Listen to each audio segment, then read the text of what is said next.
Hai, Assalamualaikum dan selamat sejahtera. Minggu ini minggu ketiga persekolahan. Hari Selasa 2 Februari 2021. So kita berjumpa lagi dalam mata pelajaran pendidikan seni visual tingkatan 1. Minggu ini kita akan mulakan pembelajaran. So seperti yang cikgu dah cakap pada minggu lepas, sepatutnya murid-murid sudah mempunyai buku tulis panjang dan juga buku teks. Buku teks tak apa, belum dapat lagi kan. Kat sini cikgu ada lampirkan bersama. So nanti murid boleh lihat. Baik, tanpa membuang masa kita lihat bidang kita adalah bidang sejarah dan apresiasi seni. Tajuk yang pertama kita adalah perkembangan seni visual di Malaysia. So sebelum kita belajar melukis, sebelum kita belajar mencatat, kita kena belajar dulu sejarah seni visual di Malaysia. Kenapa kita kena belajar sejarah seni visual di Malaysia? Kita tengok yang pertama. Kerana perkembangan seni visual di Malaysia berlaku secara berperingkat-peringkat. Dia ada zaman sebelum merdeka, selepas merdeka. Jadi kita kena mempelajari lah dia punya susur galurnya. So dia ada bidang yang berkait rapat dengan seni halus, seni reka dan juga seni kraft. Tapi hari ini cikgu akan fokus kepada bidang seni halus sahaja.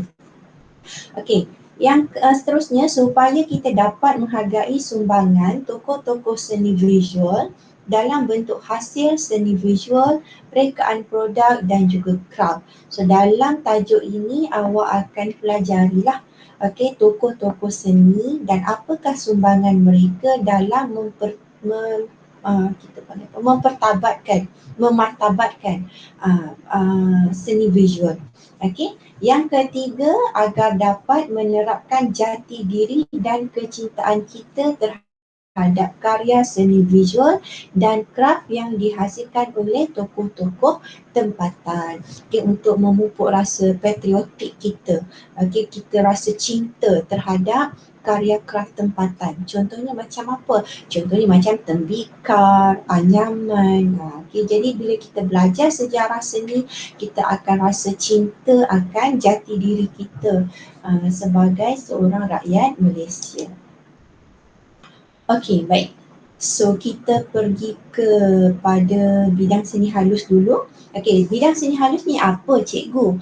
Bidang seni halus adalah bidang yang memerlukan kehalusan dan kemahiran tangan yang tinggi.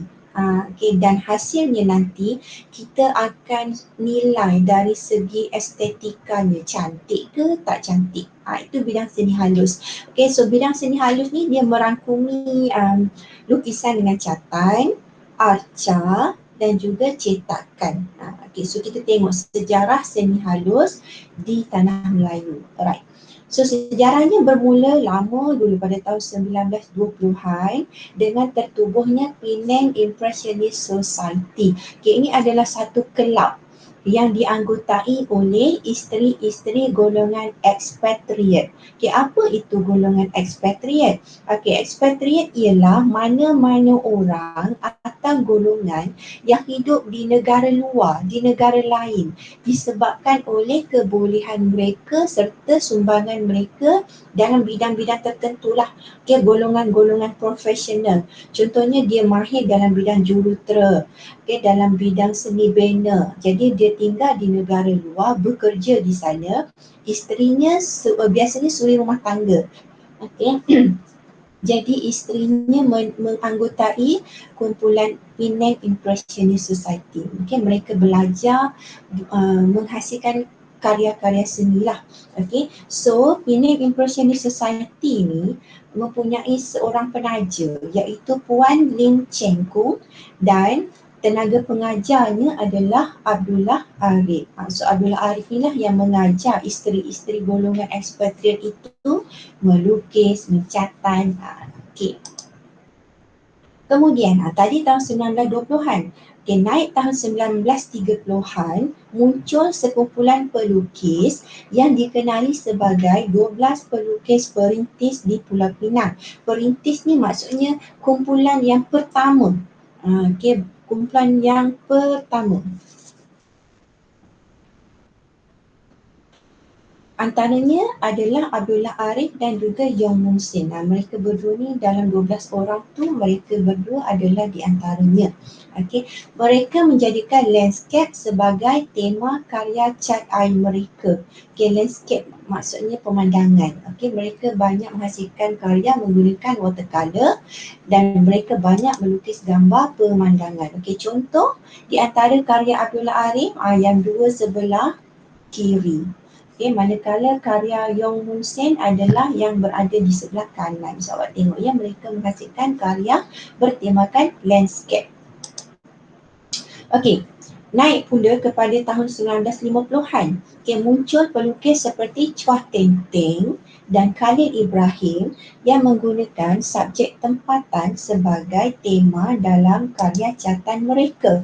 Okey, ni karya Chua Teng Teng. Chua Teng Teng ni dia amat berminat dengan batik. Jadi semua karyanya akan menggunakan batik sebagai temanya. Dan ini pula adalah antara karya Khalil Ibrahim. Okey, kemudian tertubuhnya pula satu lagi grup kumpulan iaitu Wednesday Art Group yang telah melahirkan para pelukis yang menampilkan karya catatan gaya naturalisme. Karya mereka bertemakan subjek yang mencerminkan warisan sosial budaya masyarakat Malaysia. Kita boleh tengok contohnya macam karya Zulkifli Buyung. Tajuknya Kelambu. Budaya masyarakat Melayu waktu tu duduk di kampung, malam-malam tidur kena pakai kelambu. Sebab apa? Nyamuk banyak. Jadi suasana itu dizahirkan oleh Zulkifli Buyung dalam lukisannya, dalam catatan dia. Tadi tu sebelum merdeka. Selepas merdeka, landscape seni visual negara berubah. Berubah sebab pelukis-pelukis yang belajar di luar negara, mereka pulang ke tanah air.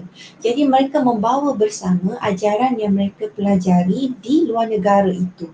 Mereka menampilkan catatan gaya ekspresionisme dan abstrak ekspresionisme, hasil pengaruh gaya barat. Ekspresionisme ni adalah lukisan yang bila kita tengok, kita tak nampak gambar yang jelas, macam conteng-contengan. Tetapi lukisan ini dia menggambarkan perasaan orang yang melukisnya. Baik. Perkembangan seni visual semakin rancak dengan penubuhan Angkatan Pelukis Malaysia dan Persatuan Pelukis Malaysia. Sekarang sudah ada 4 kumpulan. So ini adalah Jolikoh lah, Dr. Jolikoh bersama dengan karyanya. So dia nampak lukisan Jolikoh berbeza dengan lukisan Chua Teng Teng, Yong Mun Sin, di mana kita tak nampak imej yang jelas dalam lukisannya, kan?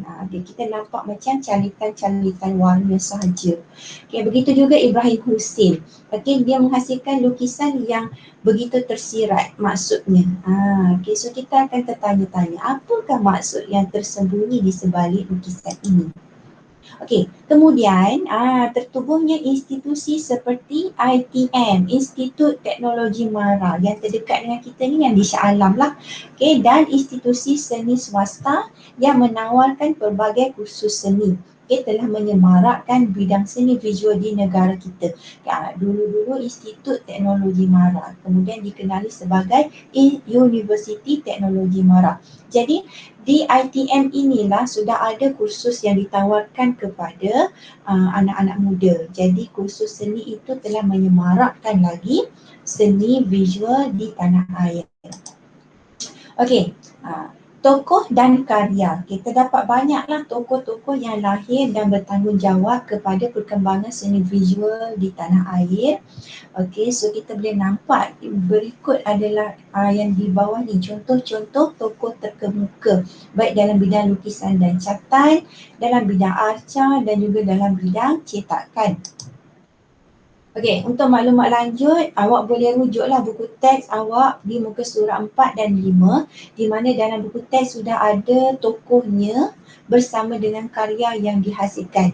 Okey, so boleh tengok kat sini Muhammad Hussein Enas, Anthony Lau bersama karyanya. Okey, so sila baca dan kenal pastilah artwork mereka, karya mereka. Okey, ni Reza Piadasa, Zulkifli Yusof dan beberapa tokoh-tokoh yang lain lah. Okey, cikgu tak boleh nak nyatakan satu persatu di sini, awak kena baca. Okey.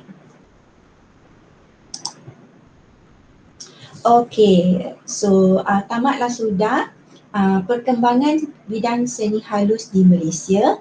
Okey, dan kita akan sambung lagi dengan bidang seni reka dan juga seni craft. Okey, so untuk minggu ini cikgu belum memberi apa-apa tugasan sebab tajuk kita belum habis sebenarnya. Okey, cuma cikgu nak awak semua siapkan bahagian indeks dalam buku nota masing-masing. Okey, sepatutnya minggu ini kamu sudah ada 2 perkara. Okey, minggu yang pertama dulu pengenalan kepada pendidikan seni visual tingkatan 1. Okey, dan minggu ini kita pelajari tentang perkembangan seni visual di Malaysia. Okey, so siapkan kedua-dua indeks tersebut dan kita akan berjumpa lagi minggu hadapan. Cikgu harap penerangan cikgu jelas. Kalau ada yang awak tak faham, boleh hubungi cikgu. Okey, boleh PM cikgu. Okay, so kita akan jumpa lagi minggu depan dengan tajuk baru bidang seni reka dan seni reka. Okay, so jumpa lagi. Assalamualaikum. Bye.